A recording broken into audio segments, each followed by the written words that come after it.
بسم اللہ الرحمن الرحیم. ناظرین کرام السلام علیکم. پروگرام ہے ضابطہ حیات اور میں ہوں زنیرہ اظہر.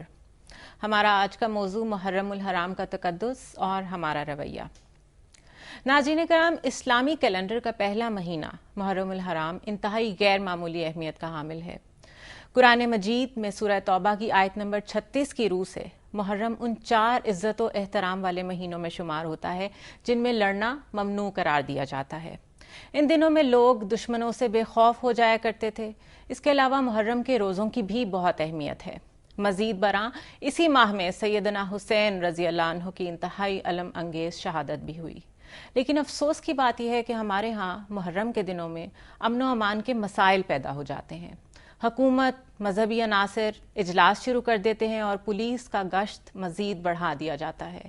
حساس علاقوں میں تو کرفیو بھی نافذ کرنا شروع کر دیا گیا ہے. آج کے پروگرام میں ہم انہی حساس موضوعات پہ بات کریں گے کہ کیا وجہ ہے جن مہینوں میں انتہائی امن و امان ہونا چاہیے ان مہینوں میں اتنے مسائل کیوں ہیں. ڈاکٹر خالد ظہیر تو ہمارے ساتھ ہیں ہی.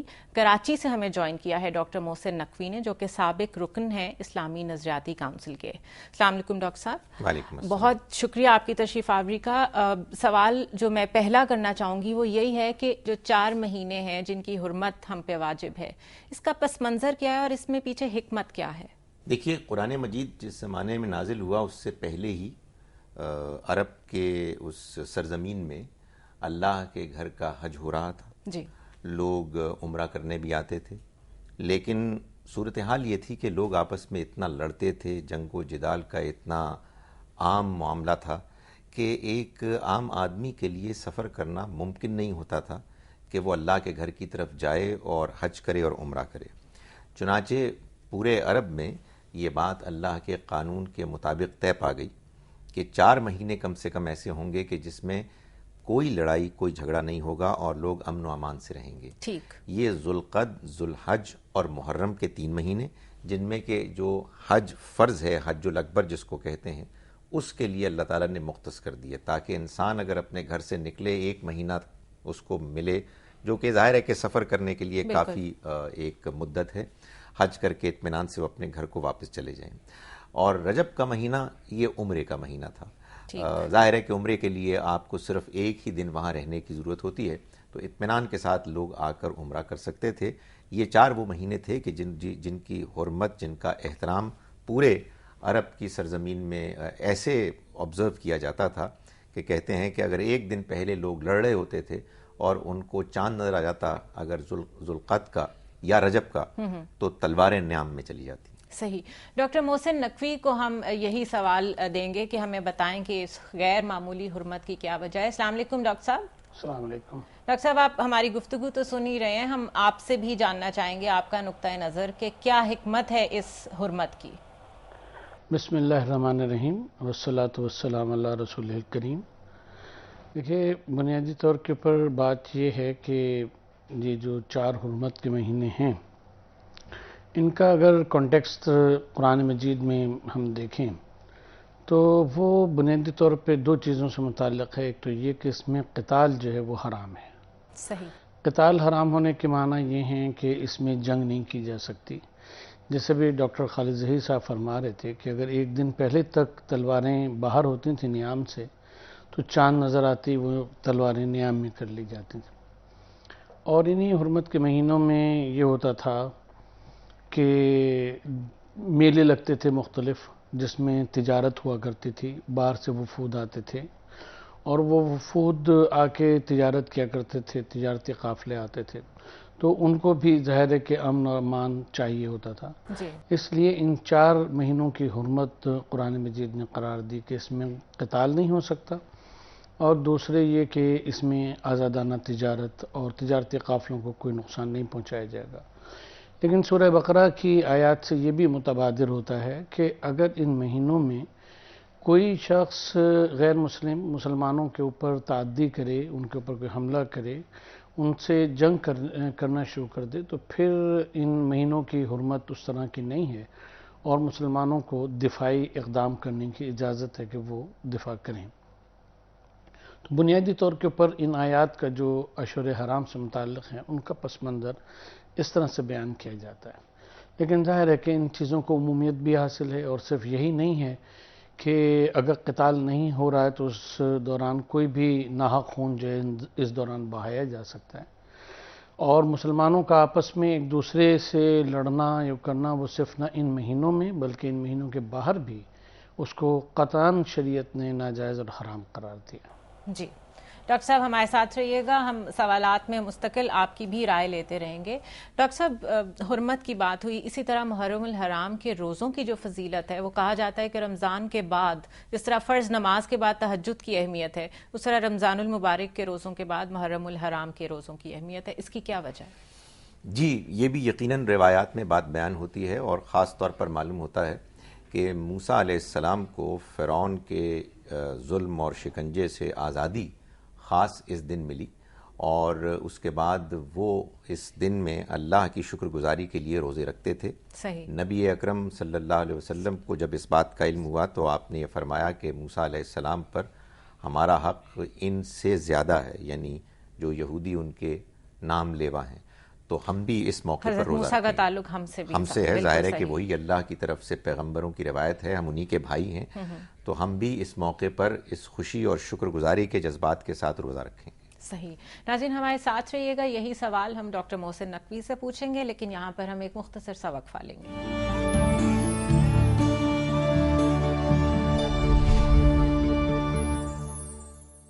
ویلکم بیک ناظرین، آج ضابطہ حیات میں ہم محرم الحرام کے تقدس کا ذکر کر رہے ہیں اور اپنے رویے پہ غور کر رہے ہیں۔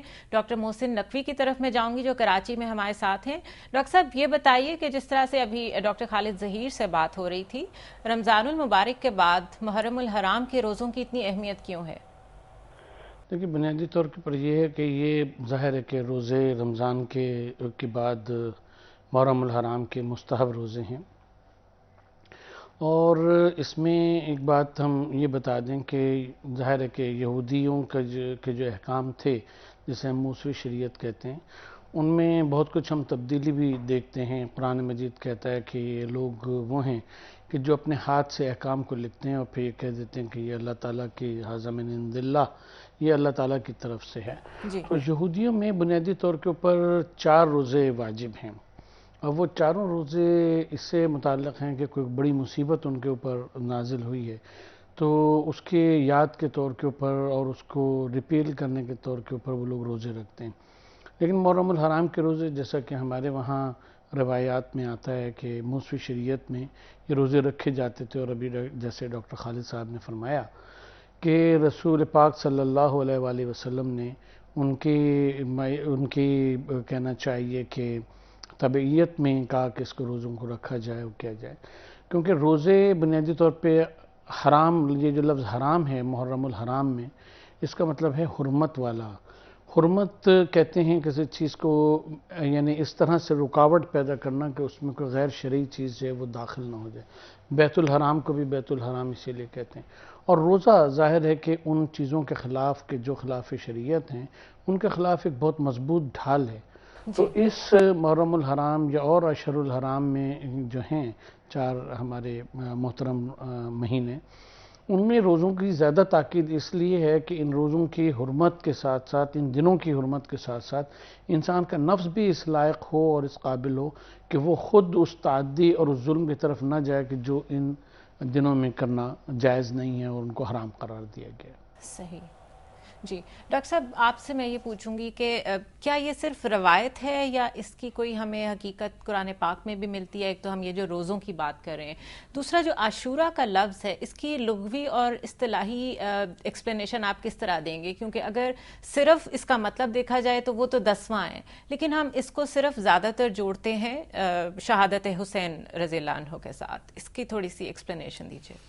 دیکھیں بات یہ ہے کہ یہ ظاہر ہے کہ اللہ کی طرف سے اس میں بھی کوئی یقیناً حکمت ہوگی کہ تاریخ کے بڑے اہم واقعات اس دن ہو گئے۔ جی جیسا کہ میں نے گزارش کی کہ موسیٰ علیہ السلام کو فرعون سے نجات اس دن ملی، اور اگر یہی دن تھا اللہ تعالیٰ کے ہاں انتخاب کا کہ جس میں حسین رضی اللہ عنہ کی شہادت ہوئی، تو یہ ظاہر ہے کہ محسوس ہوتا ہے کہ یہ ایک ایسی کوئی خاص اسکیم اہمیت ہے، اور ظاہر ہے کہ اس کی قدر و قیمت تو پہلے سے معلوم ہے کہ اس میں روزہ پہلے سے رکھا چلا آ رہا تھا، اور جیسا کہ آپ نے فرمایا کہ لفظ عاشورہ ویسے ہی 10th یعنی 10ویں دن کو، اور وہ محرم کا 10واں دن ہے، اس لحاظ سے اس کو شہرت حاصل ہو گئی. ویسے لغت میں اور مطالب بھی اس کے بیان کیے جاتے ہیں جیسے جامع برکات وغیرہ، لیکن معلوم یہی ہوتا ہے کہ خاص طور پر عاشورے کا دن 10واں ہونے کی وجہ سے اس کو اس لفظ میں کے ذریعے سے شہرت حاصل ہوئی ہے. صحیح. ڈاکٹر محسن نقوی، میرا آپ سے بھی یہی سوال ہے کہ عاشورہ کو ہم صرف شہادت حسین رضی اللہ عنہ کے ساتھ کیوں جوڑتے ہیں؟ دیکھیے، جہاں تک روایات کا تعلق ہے تو ان روایات میں اس 10ویں محرم یا عاشورہ سے بہت سے واقعات اس کی نسبت سے بیان ہوئے ہیں. ان میں یہ بھی ہے کہ جناب حزقیل علیہ السلام نے جب مردوں کو زندہ کیا، جس کا ذکر قرآن مجید میں آتا ہے سورہ بقرہ کے آخر میں، تو اسی دن وہ پانی چھڑکا تھا اور اس سے وہ ہوئے تھے، زندہ ہوئے تھے. اس طرح سے اور بہت سے واقعات ہیں جن کی تاریخی تو سند موجود نہیں ہے، اور نہ ہم یہ کہہ سکتے ہیں کہ روایات یہ اس درجے قوی ہیں کہ ان واقعات کو یقینی طور کے اوپر سے جوڑ دیا جائے. لیکن بہرحال 10واں محرم کا جو 10واں دن ہے جسے عاشورہ کہتے ہیں، اس کی اپنی روایات میں اہمیت ہے، اس کو علماء نے تسلیم بھی کیا ہے.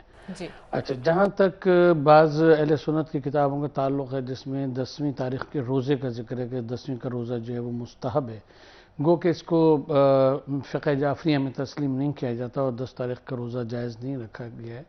لیکن بہرحال نقطہ نظر کا اختلاف ہے، چاہے اس میں روزہ رکھا جائے یا نہ رکھا جائے اپنے اپنے مسلک کے مطابق.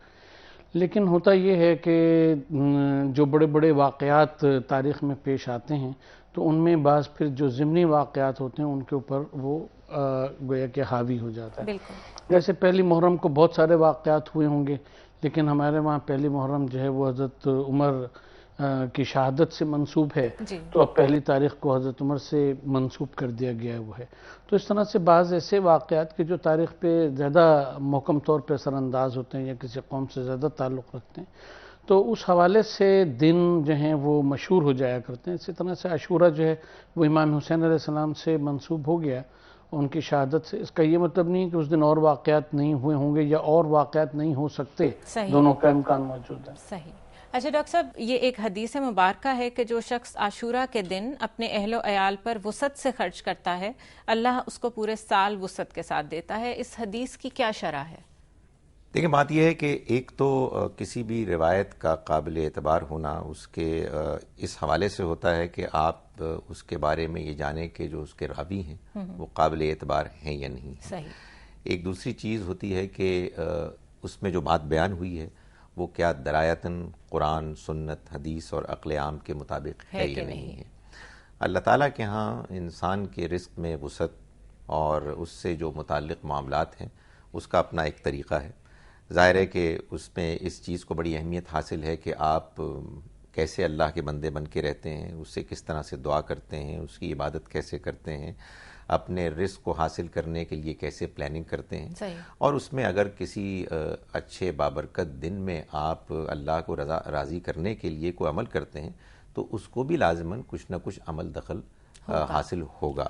یہی سوال ڈاکٹر محسن نقوی کے آگے میں رکھوں گی ایک شارٹ بریک کے بعد.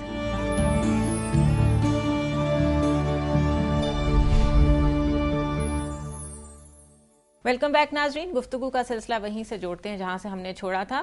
ڈاکٹر محسن، جس حدیث کی ہم ابھی بات کر رہے تھے جس میں کہا گیا ہے کہ جو شخص عاشورہ کے دن اپنے اہل و عیال پر وسعت سے خرچ کرتا ہے، اللہ اس کو پورے سال وسعت کے ساتھ دیتا ہے، ہم یہ بات کر رہے ہیں کہ یہ روایت کتنی مستند ہے. اور اس میں دوسرا ضمنی سوال یہ ہے کہ اگر روایت کو ہم 1 منٹ کے لیے سائڈ پہ بھی رکھ دیں تو ایک معاشرتی لحاظ سے، کیونکہ ہم شیعہ سنی جتنے بھی سیکٹس ہیں ہم فالو تو ایک ہی کوڈ آف لائف کو کرتے ہیں، ہم ایک ہی کتاب کو مانگتے ہیں، ہم ایک ہی نبی کو مانتے ہیں. تو اگر ایک ہارمنی ڈیولپ کرنے کے لیے ہم اس طرح کے انتظامات کرتے ہیں تو کیا اس میں کوئی حرج ہے؟ دیکھیے، بنیادی طور پہ یہ کہ فی نفس ہی اس روایت کا جو مضمون ہے اس میں تو کوئی اختلاف نہیں، اور حضور صلی اللہ علیہ وسلم نے یہاں تک فرمایا ہے کہ جو لقمہ تم اپنی بیوی کے یا اپنے بچوں کے منہ میں ڈالتے ہو وہ بھی صدقہ ہے اور اللہ کے وہاں پسندیدہ ہے. تو صرف یہی نہیں کہ عاشور کا دن یا تاسوعہ کا دن یا اور کوئی دن جس میں بھی اپنے اہل و عیال، اور اہل و عیال میں صرف بیوی بچے شامل نہیں ہیں، بلکہ جو کوئی بھی آپ کے تحت رہتا ہے، کلکم رائن و کلکم مسئول عن رعیتہ، تو جو بھی آپ کی ریت ہے جس کا بھی آپ خیال رکھ سکیں تو اس میں تو فی نفس ہی کوئی حرج نہیں ہے. صحیح. جہاں تک اس روایت کا تعلق ہے کہ حدیث کی روح سے، فن حدیث کی روح سے یہ روایت، تو اس کو صحیح کے درجے کے اوپر نہیں، حسن کے درجے کے اوپر رکھتے ہیں اس روایت کو. اوکے.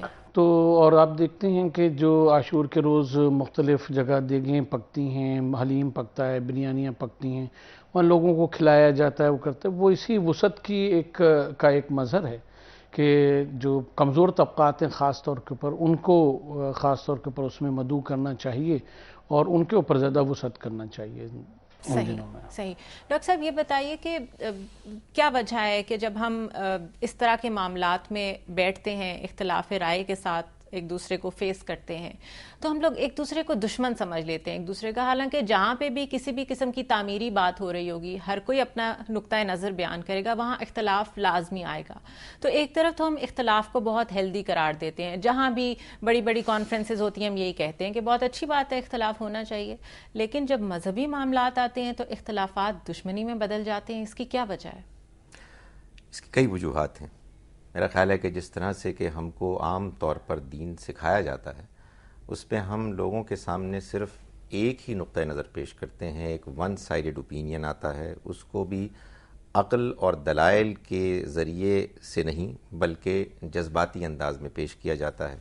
لوگوں کے اندر عام طور پر اپنے مذہبی نقطہ نظر کے بارے میں ایک سینس آف انسیکیورٹی بھی ہوتی ہے. بالکل ہوتی کہ آپ نے اگر کسی کی دوسرے کی بات مان لی یا اس کو اہمیت دے دی تو شاید آپ کا اپنا نقطہ نظر ختم ہو جائے گا. حالانکہ سچی بات یہ ہے کہ دین کو تو انسان کو اختیاری اس لیے کرنا چاہیے کہ اس کے نزدیک وہ حق ہے، اور جب آپ کسی بات کو حق مانتے ہیں تو پھر اس کے لیے پورے کھلے ذہن کے ساتھ آپ اپنی بات بھی کرتے ہیں اور دوسرے کی بات بھی سنتے ہیں، اور دوسرے کی بات میں اگر آپ کو کوئی چیز حق نظر آتی ہے تو آپ اس کو ماننے کے لیے تیار ہو جاتے ہیں. قرآن مجید نے اس بات پر صرف یہ نہیں کہا کہ یہ ہمارے لیے اچھا ہے، ہمارے لیے اس بات پر ہم کو پابند کیا ہے اور لازم قرار دیا ہے کہ ہم ہر حال میں حق بات کو جاننے اور ماننے کے لیے تیار رہیں. یہی تقوی سے قریب ترین روش ہے. صحیح. محسن نقوی صاحب، آپ کیا سمجھتے ہیں ایسا کیوں ہوتا ہے؟ اتنا جذباتی لگاؤ کہ آپ دوسرے کی رائے کو برداشت ہی نہ کر سکیں اور اس کو آپ دشمنی میں کنورٹ کر لیں، یہ کیوں ہوتا ہے ایسا؟ دیکھیے، ہمارا خیال ہے کہ نبی پاک صلی اللہ علیہ وآلہ وسلم کی ایک بہت واضح حدیث ہے جو بہت زیادہ پڑھی بھی جاتی ہے، لوگ اس کا حوالہ دیتے ہیں اور اس کو سمجھا بہت غلط گیا. وہ یہ ہے کہ آپ نے فرمایا کہ اختلاف امتی رحمہ، میری امت کا اختلاف جو ہے وہ رحمت ہے. صحیح. دیکھیں، اگر نقطہ نظر کا اختلاف نہ ہوتا ہر شے کے بارے میں، ہر چیز کے بارے میں، صرف دین کو ہی نہیں اور دیگر چیزوں کو بھی آپ لے لیں، تو علم آج یہاں تک نہ پہنچتا. بالکل صحیح. کہ جو اس کی علم کی وسعت ہے وہ اسی اختلاف کی مد نظر ہے. تو اختلاف امتی رحمہ کا مطلب یہ ہے کہ وہ اختلاف کے جو بحث، تحقیق اور تمہیز کے اوپر مبنی ہو، کہ جہاں ہم حق بات کو جاننے کی کوشش کریں، چاہے وہ لفظ کی تشریح ہو، چاہے حدیث کی سند کی بات ہو، چاہے قرآن مجید کے کسی کنسیپٹ کی بات ہو، تو اگر اس میں اختلاف رائے نہ ہوتا تو آج یہ ہزاروں کی تعداد میں تفاسیر، حدیث کی احادیث کی شرحیں یہ سب موجود نہ ہوتی. ہوتا یہ ہے کہ ہم اختلاف نظر کو اختلاف ذات بنا لیتے ہیں اور پھر وہ اختلاف فرقہ میں بدل جاتا ہے کہ ہم یہ مانتے ہیں، وہ فلاں فرقہ یہ مانتا ہے. یہ بات نہیں دیکھتے کہ اس کے پاس بھی کوئی قرآن و سنت سے، حدیث سے دلیل ہے تو وہ یہ مانتا ہے. اگر ہم اس بات کو تسلیم کر لیں اور اس کے بعد ہم حق کی تلاش میں رہیں کہ ہم ان دلائل کو بھی دیکھیں، پھر اس میں اپنے میں اتنی قابلیت پیدا کریں کہ ہم ان آراء میں ترجیح دے سکیں کہ قرآن و سنت سے کون سے زیادہ چیز قریب ہے. جب نقطہ نظر یہ ہو جائے، تحقیقی نقطہ نظر ہو جائے، تو پھر اختلاف نظر رہتا ہے، اختلاف ذات یا فرقہ واریت میں تبدیل نہیں ہوتا. تو اس بات کو سمجھنے کی اور اس پیغام کو پھیلانے کی، اس کلچر کو ڈیولپ کرنے کی عوام میں بھی ضرورت ہے، اور جو خواص کہلاتے ہیں ان میں بھی اس بات کی ضرورت ہے کہ اس کلچر کو ڈیولپ کیا جائے کہ اختلاف بر بنائے تحقیق اور تمیز اور برائے تلاش حق، اگر یہ نقطہ نظر بن جائے تو پھر کوئی اختلاف نہیں ہوتا. اختلاف نظر رہتا ہے صرف. صحیح. ناظرین، ہمارے ساتھ رہیے گا، پروگرام کا سلسلہ بھی جاری رہے گا، but it's time for a short break.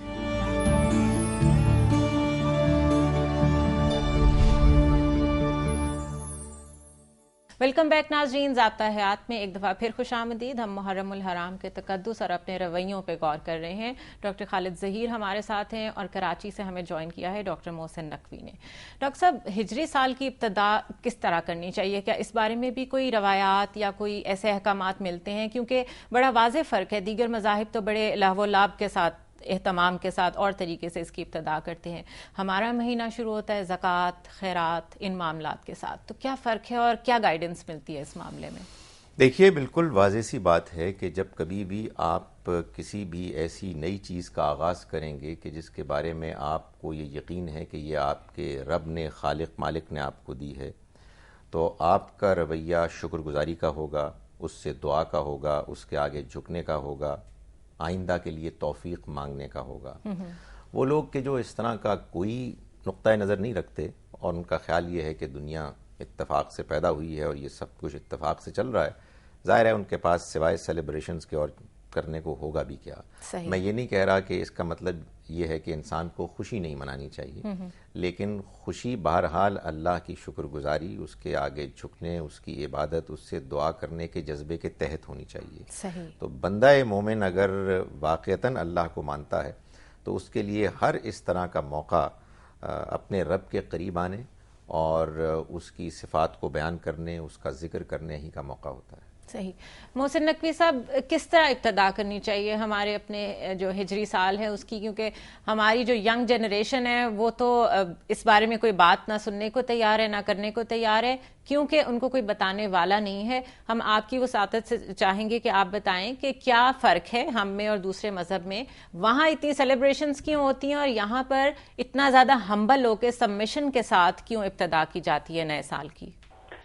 کہ ہم یہاں دو تین باتیں عرض کریں گے۔ پہلی بات تو یہ کہ حدیث شریف میں یہ آتا ہے کہ مومن کا وہ دن کہ جو بغیر گناہ کے، بغیر معصیت الہی کے گزرا، وہ اس کے لیے عید کا دن ہے، اور ہر دن آنے والا دن جو ہے وہ پچھلے دن سے بہتر ہونا چاہیے۔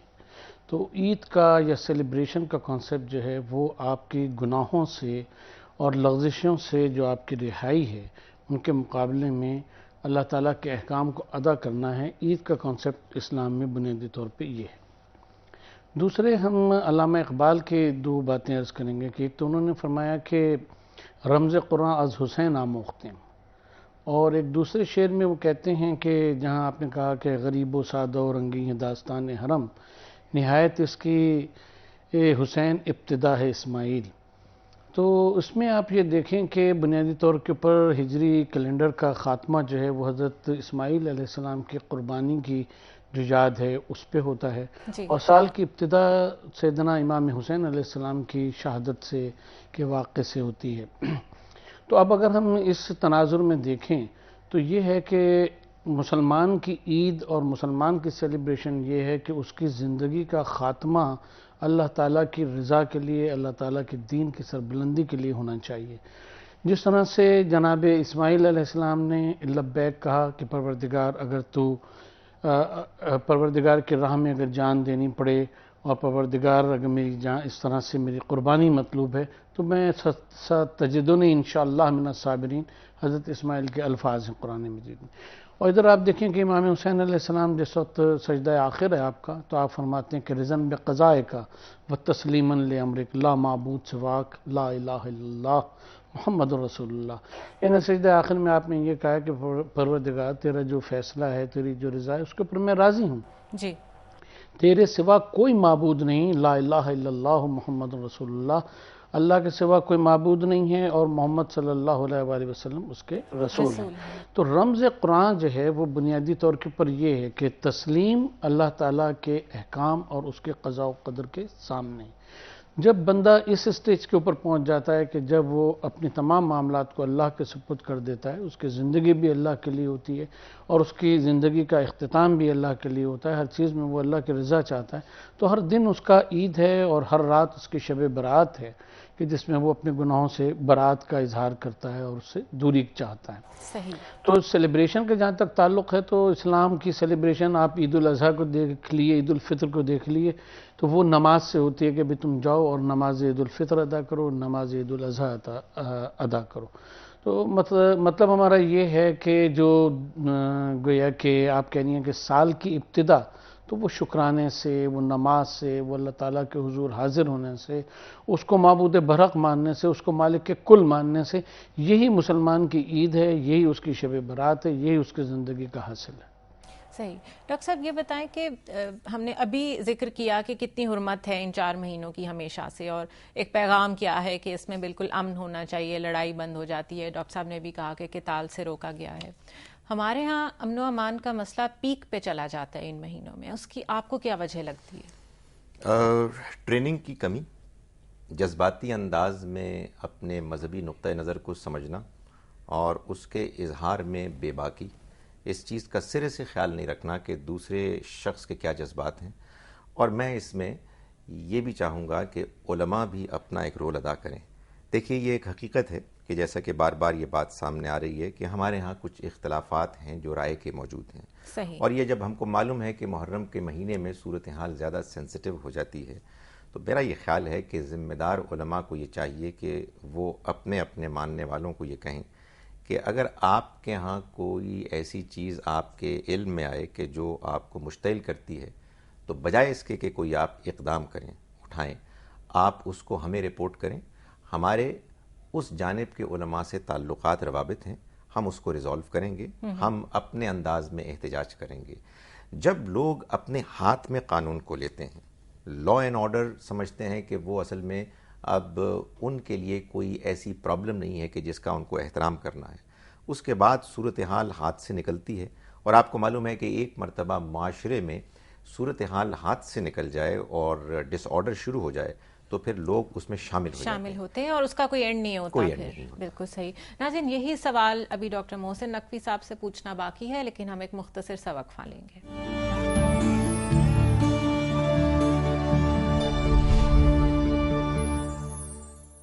ویلکم بیک ناظرین۔ بریک سے پہلے جو سوال ڈاکٹر خالد ظہیر سے ہم نے کیا تھا وہی ہم ڈاکٹر محسن نقوی سے بھی لیں گے۔ ڈاکٹر صاحب یہ بتائیے کہ امن و امان کا مسئلہ جو پیک پہ چلا جاتا ہے محرم الحرام کے مہینے میں، اور ہم نے ابھی ان مہینوں کی حرمت کے اوپر بھی ڈسکشن کی ہے، تو یہ امن و امان کے مسئلے میں کہیں علماء سے کوئی غلطی ہو رہی ہے یا اس میں ایک عام آدمی کا قصور ہے جس کا اتنا جذباتی لگاؤ ہوتا ہے اپنے اسکول آف تھاٹ سے، اپنے مذہب سے، کہ وہ کسی چیز کی پرواہ نہیں کرتا اور بلا وجہ ہنگامے شروع ہو جاتے ہیں، کوئی نہ کوئی مسئلہ ضرور بنتا ہے؟ دیکھیے اس کا بنیادی جواب تو ہمارے بھائی ڈاکٹر خالد ظہیر صاحب نے آپ کو دیا جی، کہ جو زمینی حقائق کے اوپر مبنی ہے، لیکن ہم اس میں ایک بات اور دو باتیں عرض کریں گے۔ پہلی بات تو یہ ہے کہ اگر ہم اپنے کو مسلمان کہتے ہیں، کوئی بھی شخص کسی بھی فرقے سے تعلق رکھنے والا، تو وہ ذرا اس بات پہ غور کرے کہ نبی کریم صلی اللہ علیہ وآلہ وسلم نے ایک مسلمان کی کیا تعریف فرمائی ہے، جی، اور میں اس پہ پورا اترتا ہوں یا نہیں۔ حضرت صلی اللہ علیہ وسلم فرماتے ہیں کہ المسلم من سلم المسلمون من لسانہ و یدہ، مسلمان وہ ہے کہ جس سے دوسرا مسلمان اس کی زبان سے اور اس کے ہاتھ سے محفوظ رہے۔ اس کا مطلب یہ ہے کہ کوئی بھی فرقہ یا کوئی بھی فرد دوسرے فرقے یا کسی فرد کو نہ اپنی زبان سے تکلیف پہنچا سکتا ہے کہ اس کے عقائد کے خلاف بات کرے، نہ وہ اپنی زبان سے اس کے بزرگوں کو برا بھلا کہہ سکتا ہے، دونوں میں سے کوئی بھی فرقہ ہو یا متعدد فرقے ہوں۔ اسی صورت سے وہ اپنے ہاتھ سے بھی دوسرے کو نقصان نہیں پہنچا سکتا۔ اس میں یہ ہے کہ گفتگو کی جا سکتی ہے، بات کی جا سکتی ہے، جیسے بھی ڈاکٹر خالد ظہیر فرما رہے تھے کہ بھئی علماء کے نوٹس ملائیں، ان کے آپس میں ایک دوسرے سے تعلقات ہوتے ہیں، وہ اس چیز کو ریزالو کریں کہ بھئی یہ بات غلط ہے، کچھ لوگ اس طرح سے کہہ رہے ہیں یا کرتے ہیں، تو یہ بات دوسرے فرقے کو ہرٹ کرتی ہے اور وہ بالکل نہیں ہونا چاہیے، وہ خلاف اسلام ہے۔ دوسری چیز یہ کہ جو معاشرے میں ایک بات اور پیدا کرنے کی ضرورت ہے وہ یہ کہ اللہ تعالیٰ نے نفس انسانی کا ایک احترام رکھا ہے اور اس کو مکرم و محترم بنایا ہے۔ لقد کرمنا بنی آدم، ہم نے بنی آدم کو مکرم کیا۔ تو رنگ، نسل، زبان، فرقہ، مذہب، ہر چیز سے ہٹ کر خود نفس انسانی کی، الانسان کی اپنی ایک عظمت ہے، اور وہ عظمت یہ ہے کہ اس کی جان کو آپ نقصان نہیں پہنچا سکتے۔ قرآن مجید کی جو مشہور آیت ہے کہ جس نے ایک نفس کو، ایک نفس انسانی کو زندہ کیا، گویا اس نے پورے عالم انسانیت کو زندہ کیا، اور جس نے ایک کی جان لی گویا سب کی جان لی۔ تو نفس انسانی کی قیمت اور پھر اس میں مسلمان کی قیمت، ہم یہاں پہ ایک بخاری شریف کی حدیث نقل کرنا چاہیں گے کہ جس میں نبی پاک صلی اللہ علیہ وآلہ وسلم سے یہ منقول ہے کہ آپ نے فرمایا کہ اگر ایک مسلمان دوسرے مسلمان کو ڈرانے کے لیے ہتھیار دکھاتا ہے، چلانے کی بات نہیں ہے، زخمی کرنے کی، نقصان پہنچانے کی بات نہیں، صرف تو آپ فرماتے ہیں کہ وہ بھی ہم میں سے نہیں ہے. تو نہ کہ مسلمان کی دوسرے مسلمان کے اختلاف نظر کے بنا کے اوپر جان لے لینا، یہ تو حرام ہے بالکل. ٹھیک ہے ڈاکٹر صاحب، بہت شکریہ، آپ پورے پروگرام میں ہمارے ساتھ رہے اور آپ نے ہمیں مستفیض کیا اپنی قیمتی رائے سے. لاسٹ کویسچن میں آپ سے کروں گی کہ شہادت حسین، ویسے تو یہ اتنا بڑا ٹاپک ہے کہ اس کے لیے ایک علیحدہ نشست ہونی چاہیے، لیکن مختصراً آپ کو اس میں سے سب سے بڑا میسج کیا ملتا ہے؟ بنیادی طور کے پر یہ ہے کہ امام حسین علیہ السلام کا جو میسج ہے وہ ان کی وہی آخری دعا ہے کہ جو ہم نے ابھی عرض کی تھی کہ رضن بقضائے کا و تسلیما لامرک لا معبود سواک. توحید میسج ہے، اور اللہ تعالیٰ کی طرف پلٹنا، اللہ تعالیٰ کے احکام کے اوپر عمل کرنا، اور ہر لمحے مڑ کے یہ دیکھنا کہ اس بارے میں اللہ تعالیٰ کی رضا، اللہ تعالیٰ کا فیصلہ، اللہ تعالیٰ کی مرضی کیا ہے، اور اس کے اوپر پھر بغیر دل میں کوئی حرج محسوس کیے ہوئے، جیسا کہ قرآن مجید کہتا ہے کہ جب اللہ اور اس کا رسول فیصلہ کر دیتے ہیں ثم لا یجدوا فی انفسہم حرجا، کہ اس فیصلے کے لیے اپنے دل میں ذرا سی بھی کسک بھی محسوس نہیں کرتے، تو اس فیصلے کے اوپر راضی ہو جانا، اور اللہ کے پیغام کے لیے اگر جان بھی دینا پڑے تو وہ اس کو سبک اور ہلکا سمجھنا، کیونکہ پیغام الہی سب چیزوں سے بلند ہے.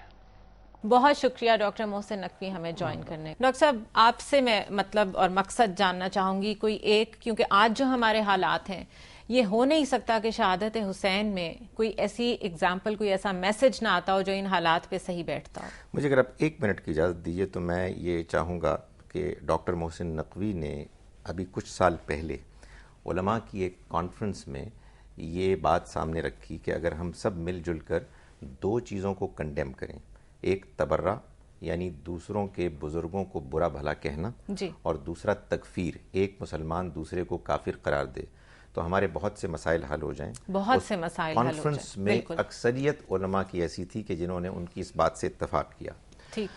حسین رضی اللہ عنہ کا جو پورا واقعہ ہمارے سامنے آتا ہے، اس کو سامنے رکھتے ہوئے میں یہ سمجھتا ہوں کہ ہمیں یہ پیغام ملتا ہے کہ اگر ہمارے سامنے کوئی زیادتی اور ظلم ہو رہا ہے تو ہم اس کو ہاتھ پر ہاتھ رکھ کر بیٹھ کر برداشت نہیں کریں گے، بلکہ احتجاج کا ہم ایک طریقہ اختیار کریں گے کہ جو اللہ کے دین شریعت کے مطابق ہوگی، اور ہم مشتعل نہیں ہوں گے. اور اگر ہم اپنے اس احتجاج کو سلیقے سے کر رہے ہوں گے اور ہمارے ساتھ کوئی زیادتی کرے گا تو اس کے باوجود ہم ایسے ریئیکٹ نہیں کریں گے کہ جو ریئیکشن اللہ کو ناپسند ہے، اور اس میں اگر ہماری جان بھی جائے تو ہم پھر اس کو ایسے وقار سے جان دیں گے کہ جیسا کہ ایک بندہ مومن اللہ کے ماننے والے شخص کو دینا چاہیے. بہت شکریہ ڈاکٹر خالد ظہیر ہمارا ساتھ دینے کا. ناظرین، ہمارے ہاں آج کل حکومت کی جانب سے اکثر و بیشتر ایک دوسرے کو اختلافات کو بھلانے کا درس دیا جاتا ہے، جبکہ تاریخ یہ بتاتی ہے کہ اختلافات وہ بھی اگر خاص طور پر مذہبی نوعیت کے ہوں تو وہ آپس میں بھلانے مشکل ہو جاتے ہیں. جہاں غور و فکر ہوگا وہاں اختلاف ہو جانا ایک فطری امر ہے. تو پھر کیوں نہ ہم اپنے اندر اختلاف کو برداشت کرنے کا ایک کلچر ڈیولپ کریں، علمی رائے کو محض علمی رائے تک ہی رکھیں، اسے فتویٰ اور مخالفت کا ذریعہ نہ بنائیں. دوسروں کی رائے کو بے شک غلط سمجھیں، مگر اس کی اپنی رائے قائم کرنے کے حق کا احترام کریں اور اپنی بات دلیل اور تہذیب کے ساتھ کریں.